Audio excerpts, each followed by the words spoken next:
Hey guys, what's going on? Before we get into this, I do want to say that it is currently, about 4:36 in the morning. I just got finished watching this new series, but there are people in my house that are still sleeping, so because of that, I'm going to be speaking a little bit more quiet, but I'll up the volume in the editing process so that you guys don't have any volume issues. But if it does sound like I'm a little bit more hush, that's why. But without further ado, let's get into this.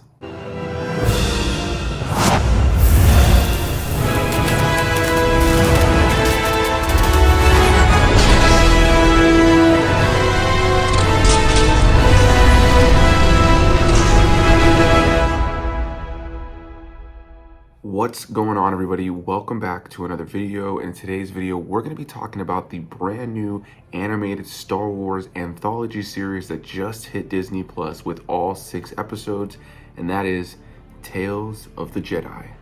The legendary Dave Filoni has come back once again to give us another beautiful Star Wars animated show in the same style of the Clone Wars and Star Wars The Bad Batch, and this time around it's a shorter series with 6 episodes, most of them ranging around 15 minutes, with some of the episodes being about 12 to 17 minutes. This is a little bit under an hour and a half watch and tells 2 different stories focusing on Count Dooku and Ahsoka Tano.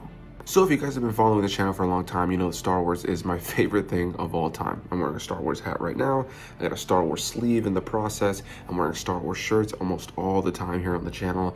And earlier this year, I went to Star Wars Celebration, as I have in the past. And yeah, they did a panel on Tales of the Jedi, which they announced to be an anthology series that was going to be mini episodes, kind of a little bit shorter than the range of the episodes of the actual Clone Wars series or Star Wars Rebels or Star Wars The Bad Batch or even Star Wars Resistance. And yeah, Dave Filoni was going to come back, and we saw in the trailers and we saw in a lot of the marketing that the 2 stories we were going to be focusing on here were of Count Dooku, showing us kind of how he fell from grace and how he left the Jedi Order and what led him to going from being this once really well-known Jedi to becoming the leader of the Confederacy of Independent Systems, the CIS, or just the Separatist. And so yeah, it was really interesting to see that. I was definitely going into this with a lot of hype to see Count Dooku's story.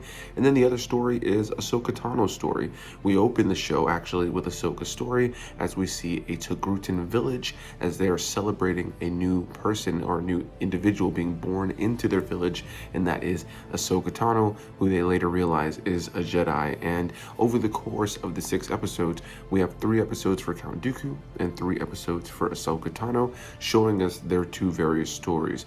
With Ahsoka Tano, we specifically are seeing her from birth, from the very, very young ages, then her starting to kind of dip her toes into the Jedi Order, being trained by Anakin Skywalker, her master, who will later obviously go on to become Darth Vader, and then leading us into what would end up happening with the finale of the Clone Wars, leading us into everything with Revenge of the Sith and all of that. And then with Count Dooku, we specifically hone in years before the events of the prequel trilogy initially, as we see him as the master to a Qui-Gon Jinn, who in this is actually played by Liam Neeson when we get to see Qui-Gon Jinn a little bit older, but the younger iteration of Qui-Gon Jinn is played actually by Liam Neeson's son, which was really cool. And of course you have tons of returning voice cast here with people like Ashley Eckstein, James Arnold Taylor, Matt Lanter, and so many others, also including Bryce Dallas Howard playing the character of Yaddle, who is the only other character that's the same species as Yoda that we had ever seen before the introduction of Grogu, or as everybody knows him now, Baby Yoda. And I will say, they did keep her accurate in terms of how we've seen her speak in the comics, and I think it definitely creates an interesting discussion to think about what's going to happen with Grogu moving forward.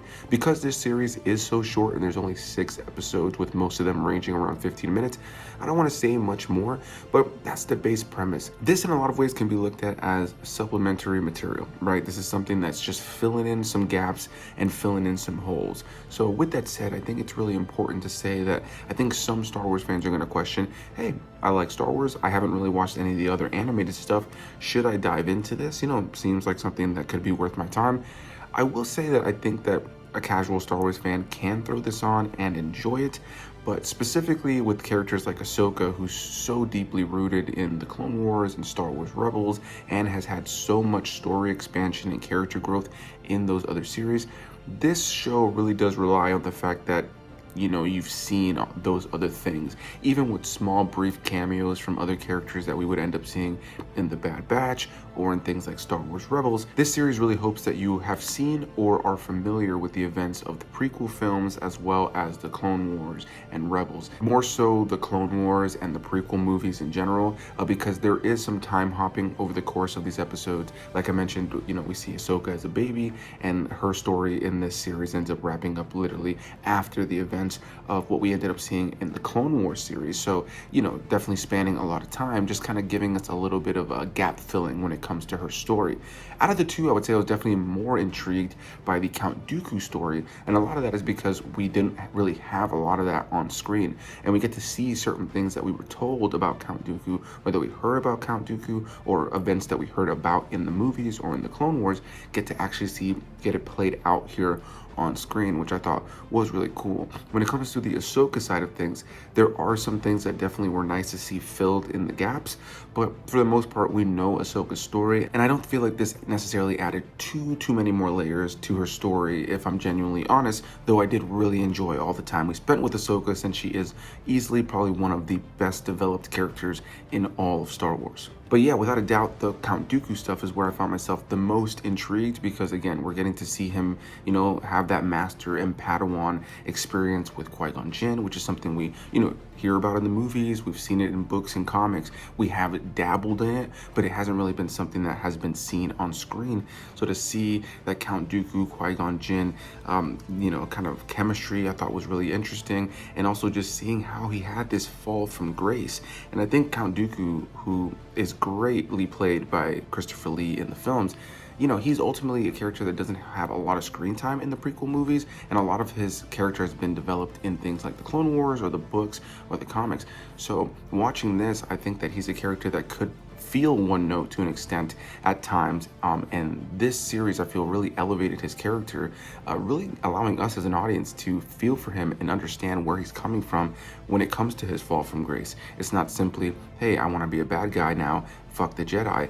What I thought was really great here is they really hone in on why he's chosen to leave the Jedi, and why in a lot of ways he was almost manipulated to in some ways too, and seeing that struggle within him as he makes decisions based around his disagreements with the Jedi, but also realizing in some ways he doesn't necessarily fully know at times if that's the right path. It was an interesting thing to see, and I think Count Dooku was a really interesting character that I think that this was like the perfect setting to really expand on him. Moving forward, I hope they release another season and give us more of these like mini little bite-sized episodes that fill in the gaps and expand upon iconic Jedi characters. I think Count Dooku and Ahsoka were great places to start, but there are so many Jedi, even some that make brief cameos in this season, that I would love to see story expansions on or origin stories on and things like that. I think this is the best way to kind of give us bite-sized kind of story expansion on characters that diehard Star Wars fans like myself are looking to get. So with that said, I don't want to say much more because this is a pretty short series. I don't even want to make this video as long as one of the episodes, because the episodes breeze by, and pretty much with the opening intro and the end credits, the episodes sometimes are substantially less than the 15-minute runtime that most of them have. So yeah, I definitely want to hear what you guys say. This wasn't the greatest narratively, but it's not supposed to be. This is something that's supposed to fill in some gaps and just kind of be some small fun adventures. All 6 episodes have just dropped on Disney Plus, and again, I think if you're a fan of Star Wars in general, but like specifically the prequel era of movies and things like the Clone Wars and Star Wars Rebels, there's a lot to be enjoyed here. And again, it does fill some really great gaps that I think are going to put some smiles on some faces of some Star Wars fans. So I'll go ahead and leave it to you guys to leave some comments down below. Are you excited for this? Have you seen it? Have you not seen it? Definitely leave any comments down below, and I'll definitely just take this moment to say I have been watching the current live-action Star Wars series Andor that's been coming out week to week. I don't do episodic reviews here on the channel anymore, but I just thought I'd give you guys an update and say I'm loving the show 110%. So with that said, you guys can expect an Andor's series wrap-up and review once that ends. But for now, Tales of the Jedi, I had a great time. Woke up at 3 a.m. to do it. I have to be at work at 8 a.m. And I'm happy I woke up early to watch some Star Wars. A big thanks to you guys for watching, and I'll see you guys in the next one. Bye-bye.